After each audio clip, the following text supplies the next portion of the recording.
భూపాల్పల్లి జిల్లా కేంద్రంలోని అంబేద్కర్ సెంటర్లో కాంగ్రెస్ పార్టీ ఆధ్వర్యంలో సమరాలు చేసుకున్నారు. బీసీలకు 42% రిజర్వేషన్ల అమలుకు ప్రభుత్వం తీసుకున్న నిర్ణయాన్ని నిరసిస్తూ స్వాగతిస్తూ సీఎం రేవంత్ రెడ్డి చిత్రపటానికి పాలాభిషేకం చేశారు.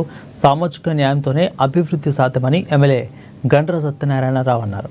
బలహీన వర్గాల హక్కుల కోసం ఏర్పాటు బీసీలకు 42% రిజర్వేషన్లను అమలు చేస్తున్నామని అన్నారు. అయితే సీఎం రేవంత్ రెడ్డి కులగణన చేపట్టి రాష్ట్రానికి దేశానికి ఆదర్శంగా నిలిచారని అన్నారు.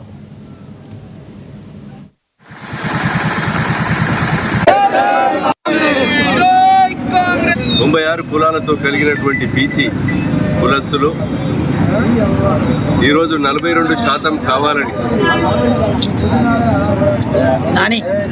రాష్ట్ర ప్రభుత్వం అసెంబ్లీలో బిల్లు పెట్టి కేంద్ర ప్రభుత్వానికి మోడీకి పంపి కేంద్ర ప్రభుత్వం మీద ఒత్తిడి తెచ్చే విధంగా మా బీసీ నాయకులను బీసీ మంత్రులను ఢిల్లీ నడిబొడున ధర్నా చేయించి కేంద్రంతో ఒత్తిడి తెచ్చి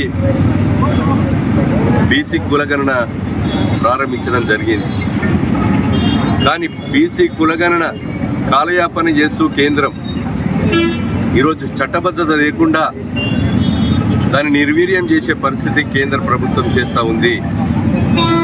కనుక ఈరోజు లోకల్ బాడీ ఎన్నికలు జరుపుమని హైకోర్టు తీర్పిచ్చింది. 90 రోజుల్లో ఎన్నికలు జరపాలని.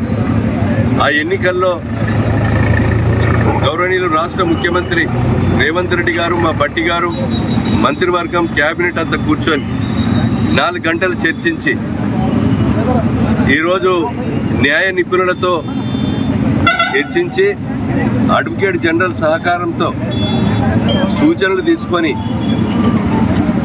42% రిజర్వేషన్ రాష్ట్ర ప్రభుత్వం ఏ రకంగా తేవాలి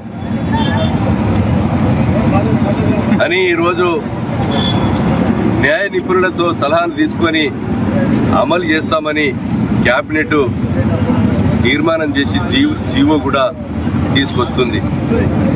కనుక ఈరోజు రాష్ట్ర వ్యాప్తంగా సంబట